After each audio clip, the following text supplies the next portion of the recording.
धुरंधर 2 movie release होते के साथ ही विवाद में आ गई है। कुछ लोगों का कहना है कि मूवी प्रोपेगेंडा है, बाकी कुछ लोग कहना है कि मूवी सही में अच्छी बनाई गई है। ये मूवी मैंने भी कल देखी है और जो विवाद वाले सीन है उसमें सबसे पहले नाम आता है अतीक अहमद का, जिसे आप सभी ने देखा होगा कि लाइव रिपोर्टिंग के दौरान उसे गोली मार दी जाती है यूपी में।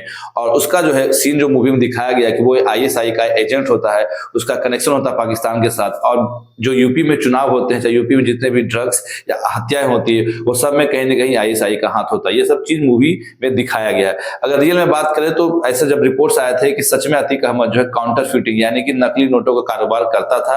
जो नकली नोट जो है पाकिस्तान से नेपाल के थ्रू उसके पास आते थे, उसी नकली नोटों का कारोबार करके वो इतना बड़ा साम्राज्य खड़ा किया है, ऐसे रिपोर्ट में पहले ही छापा हुआ है। इसके बाद जो यूपी इलेक्शन होने वाले थे उसमें भी अतीक अहमद का बहुत बड़ा रोल था। पाकिस्तान से करीबन 60,000 करोड़ का नकली नोट आने वाले थे।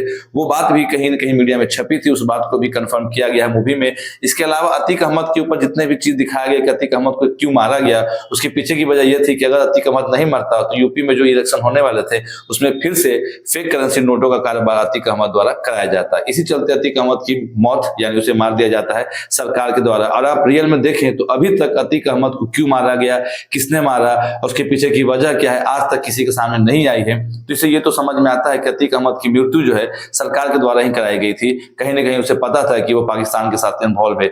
दूसरी चीज आती है काउंटरफीटिंग, यानी मोदी जी जिन्होंने 8 बजे रात से 500 और 1000 नोटों को बैन किया था, डिमोनेटाइजेशन, उसे भी दिखाया गया मूवी में। और उसे दिखाने के पीछे की ये वजह थी कि पाकिस्तान में है जो है करीबन 2 लाख करोड़ का जो है फर्जी नोट, 500 1000 के नोट छपे हुए थे जो भारत में आने वाले थे और भारत में होने वाले जो इलेक्शन थे उस समय के उसको इम्पैक्ट डालने वाले थे।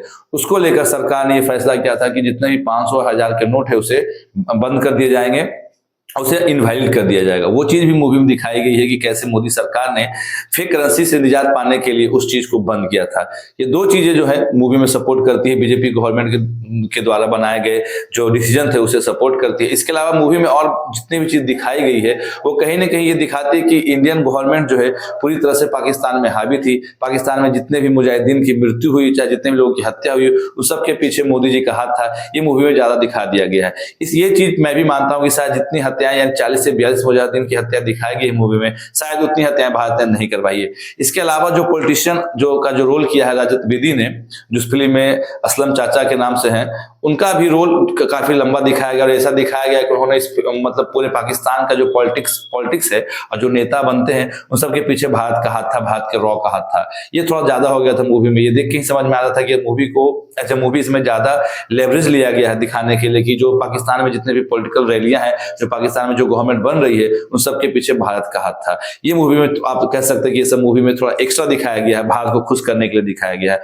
तो 2 पॉइंट में मान सकता हूं कि अतीक अहमद और डिमोनेटाइजेशन का वाला जो पॉइंट था वो सही दिखाया गया है। इसके अलावा जो पॉलिटिकल कैरियर दिखाया गया वो एक्स्ट्रा था, वो बिना वजह, मतलब उसमें आप कह सकते हैं कि उन्होंने जानबूझकर दिखाया, ऐसा दिखाने की कोशिश की कि भारत का अपर हैंड था। इसके अलावा उन्होंने पाकिस्तान में और न्यूक्लियर जो वेपन था उसको लेकर जो सीन दिखाया वो सीन भी थोड़ा एग्जैजरेटेड था। उसमें भी ये दिख रहा था कि भारत इन्होंने जो प्रोपेगेंडा दिखाने के चक्कर में पाकिस्तान को नीचा दिखाया है। इसके अलावा जो रणवीर सिंह का पूरा मूवी में सीन है, जितने आतंकवादियों को अकेले मारते हैं, वो काफी से फिक्शनल था। आप उस चीज को सही नहीं कर सकते हैं। कुछ कुछ चीजों को उन्होंने सही दिखाया, बाकी बहुत सारी चीज ऐसा था जहां जो मूवी में फिक्शनल था। तो ये मूवी ओवरऑल हम देखें तो एज ए मूवी के तौर पर आपको ये मूवी काफी अच्छी लगेगी, आपको इंटरटेनिंग लगेगी। लेकिन मूवी के कुछ पार्ट जहां प्रोपेगेंडा है, वहीं कुछ पार्ट जो है रियलिटी से काफी नजदीक है। ये दिखाया गया कि हमारे देश में कैसे देशद्रोह लोग, मुस्लिम समुदाय के कुछ लोग हमारे देश को बर्बाद करना चाहते हैं। दाऊद इब्राहिम का जो रोल दिखाया गया वो भी दिखाया कि दाऊद इब्राहिम कैसे भारत को बर्बाद करना चाहता है, चाहे वो इलेक्शन की बात हो, चाहे वो दंगे की बात हो, चाहे पाकिस्तान से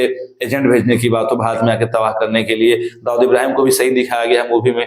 ओवरऑल मूवी दोनों चीज का मिश्रण है। एक आप कह सकते हैं कि प्रोपेगेंडा भी है और एक सच्चाई से भी मिली हुई है। मूवी को अच्छे आदित्य धर ने बनाया है। मूवी 3 घंटे 40 मिनट की मूवी है, आपको देखकर मजा आएगा।